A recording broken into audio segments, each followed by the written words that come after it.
Charles Bouveron, peut-on tout d'abord revenir sur les objectifs de l'Institut 3IA Côte d'Azur, l'un des 4 instituts interdisciplinaires d'intelligence artificielle créés en France en 2019? Il y en a eu 4 qui ont été créés en 2019 et il y en a 5 autres qui ont été labellisés en mai dernier par le président de la République. Donc maintenant on est un réseau de 9 instituts qui s'appellent aujourd'hui des IA clusters. Et donc maintenant on est 9 instituts qui sont financés pour une période de 5 ans. Par contre c'est vrai que les objectifs restent à peu près les mêmes, c'est-à-dire que du coup on a des missions bien sûr pour faire de la recherche de pointe en intelligence artificielle. On a une autre mission qui est aussi la formation, donc on doit aussi pouvoir développer la formation en intelligence artificielle sur nos sites. Et le troisième c'est l'innovation, le transfert technologique vers les entreprises. Donc l'idée c'est quand même d'avoir des développements qui soient faits dans les laboratoires et qui peuvent être assez rapidement intégrés dans des solutions industrielles. Alors l'Institut 3IA Côte d'Azur est piloté par l'Université Côte d'Azur, mais il rassemble aussi plusieurs partenaires majeurs de l'enseignement et de la recherche de la région sud.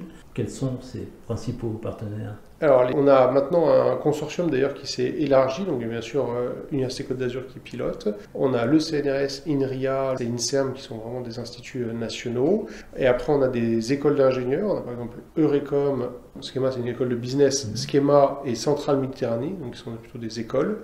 Et on a aussi une école militaire, on a l'école de l'air et de l'espace qui nous rejoint aussi pour cette deuxième saison. Alors, ça nous fait un consortium bien élargi et surtout en plus élargi géographiquement, puisque maintenant il y a Centrale Méditerranée, Centrale Marseille et l'école de l'air qui sont plutôt sur le bassin de Marseille. Alors dans le cadre d'un AMI, d'un appel à manifestation d'intérêt, 3IA Côte d'Azur avait candidaté pour être labellisé IA Cluster, une distinction donc obtenue en 2024. Concrètement, qu'est-ce que cette certification va apporter à 3IA Côte d'Azur? Alors la première chose, c'est que ça apporte du budget. Donc là, ça nous fait quand même un budget de 20 millions d'euros supplémentaires pour travailler. C'est aussi une labellisation qui est importante, parce que c'est vrai que ça positionne du coup notre site dans les 9 sites français où l'État juge qu'il est important de mettre de l'argent pour aller plus loin, parce qu'il y a les compétences. Donc il y a vraiment ce côté image qui est important pour nous, et aussi c'est quand même aussi une récompense, une consécration du travail qui a été effectué en première saison. En tout cas, ce qu'on a fait a vraiment été apprécié par le jury et on nous engage à continuer. Donc en tout cas pour l'écosystème, c'est une belle reconnaissance aussi du travail effectué. Alors 3IA Côte d'Azur s'affirme donc comme un acteur majeur de la recherche en intelligence artificielle, avec un accent porté sur 2 thématiques principales. Quelles sont-elles? Alors, on garde les mêmes, c'est toujours la santé et les territoires intelligents. Donc, d'une part, on a vraiment des applications en médecine, en biologie, sur tous les aspects utilisation de l'IA pour améliorer la prédiction, le traitement, pour aussi mieux comprendre les mécanismes biologiques qui sont derrière certaines maladies. Et le deuxième domaine d'application, c'est vraiment ce qu'on appelle les espaces intelligents. C'est vraiment la conception de la smart cité, mais à l'espace de tout un territoire, notamment parce que nous, c'est vrai qu'on a sur la région sud des grandes villes, Nice, Marseille, Cannes, mais aussi on a quand même un arrière-pays très spécifique, notamment avec des tempêtes, des catastrophes naturelles. On a aussi un littoral, et donc il faut arriver à pouvoir servir, entre guillemets, de la technologie de l'IA sur tous ces territoires. Alors la soirée de lancement de l'IA Cluster 3IA Côte d'Azur a eu lieu le 27 mars dernier. Oui. Ce lancement marque le début d'une nouvelle étape pour 3IA Côte d'Azur qui entre véritablement dans une phase opérationnelle? Alors, ce qui est important de voir, c'est qu'il n'y a pas eu de rupture opérationnelle. C'est-à-dire que, de toute façon, on avait l'ancien financement, on a obtenu le nouveau financement, donc on a continué sur une certaine dynamique. Par exemple, recruter des doctorants, des post-doctorants. On a continué à faire des appels pour notamment des chaires 3IA. Donc tout ça, ça a fonctionné. Par contre, c'est vrai que c'était important de faire quand même un événement de lancement pour dire il y a bien une deuxième saison qui démarre, il y a quand même un nouveau programme de recherche. Ça nous a permis de présenter à l'ensemble de l'écosystème. Les problèmes qu'on adresse sont un peu nouveaux, puisque forcément, heureusement, on a quand même réglé certains problèmes dans la première saison. Donc maintenant, on passe à des nouveaux problèmes qu'on essaie d'adresser. Donc on voulait présenter à l'écosystème cela et aussi leur expliquer le mode de fonctionnement. Ce programme structurant va jusqu'à l'horizon 2030 ? C'est ça. On a 5 ans de financement donc, qui va nous amener jusqu'à l'année 2030. Alors ce lancement de l'IA Cluster va-t-il permettre de renforcer les collaborations avec le secteur privé et d'engendrer un investissement industriel conséquent autour de l'IA ? Alors, en tout cas, on a reçu beaucoup de soutien des industriels locaux dans le montage du projet. Ils ont en tout cas fait des lettres d'engagement qui sont pour certaines des lettres d'engagement de montant très important. Donc en tout cas, il est certain que les entreprises locales vont investir massivement dans l'IA, dans leur laboratoire R&D et en collaboration avec le 3IA. Donc on va voir arriver dans les prochains mois des collaborations assez importantes, et notamment ce qu'on veut faire et ce qu'on est en train de discuter notamment avec les collectivités territoriales, notamment la région, c'est des chaires industrielles qui seraient cofinancées entre un industriel et le 3IA, la région. Ce sera beaucoup sur les territoires intelligents et aussi certainement sur la santé. Quels sont les grands axes de recherche dans ces domaines ? C'est très varié, mais c'est vrai que là, il y a vraiment des développements qui sont faits autour de tout ce qui est l'IA générative, dont on parle beaucoup. Il y a aussi beaucoup d'autres types d'IA, parce que ça sera peut-être intéressant vis-à-vis de votre thème de magazine, c'est vrai que c'est des choses qui demandent beaucoup de ressources de calcul. En tout cas, le 3IA Côte d'Azur, on a pour objectif d'avoir des intelligences artificielles qui soient aussi applicables dans le monde réel, un monde qui est contraint. Par exemple, c'est vrai qu'aujourd'hui, dans un hôpital, c'est quand même difficile d'embarquer des solutions qui sont très coûteuses en temps de calcul. D'abord parce que ça demande beaucoup d'énergie et aussi ça prend du temps. Et des fois, le temps et l'énergie, on l'a pas. Ne serait-ce aussi, par exemple, pour embarquer une intelligence artificielle dans un satellite, l'énergie, on n'en a pas à disposition de façon infinie. Donc on essaye aussi de réfléchir à de développement qui soient des méthodes puissantes, mais aussi quand même assez frugaux. On ne soit pas dans une déraison sur le temps de calcul et le coût de calcul. Oui, alors justement, si l'intelligence permet de nombreuses avancées, elle pose aussi quelques problèmes. Elle est notamment très consommatrice d'énergie. Au sein de 3IA Côte d'Azur, entreprenez-vous des recherches afin que l'IA soit plus respectueuse de l'environnement ? Tout à fait. Il y a plusieurs aspects. C'est qu'il y a bien sûr un aspect respect de l'environnement. C'est vrai que je pense qu'on est plusieurs à penser que ce n'est pas tout à fait raisonnable de se dire qu'on peut dépenser une quantité d'électricité infinie pour résoudre des problèmes qui sont des fois pas si stratégiques ou pas si importants. Il faut voir aussi que très souvent, on arrive à obtenir des résultats qui sont presque aussi bons que des résultats qui auraient demandé vraiment beaucoup d'électricité, beaucoup de temps de calcul, en diminuant mais vraiment beaucoup à la fois le temps de calcul et la consommation.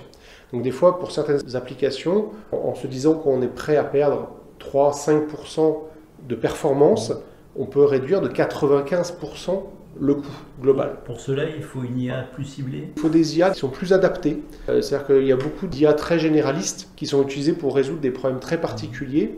Et effectivement, quand on veut faire quelque chose de très spécifique avec une sorte de méga couteau suisse, ça va coûter très cher en coût de calcul.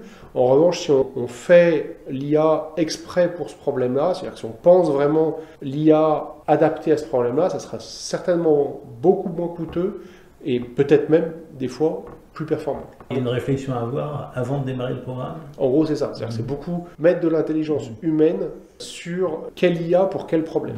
Alors, votre institut, vous l'avez dit, a également une action importante en matière de formation. Vos formations prennent-elles en compte cette problématique ? Oui, bien sûr, parce que c'est des éléments importants.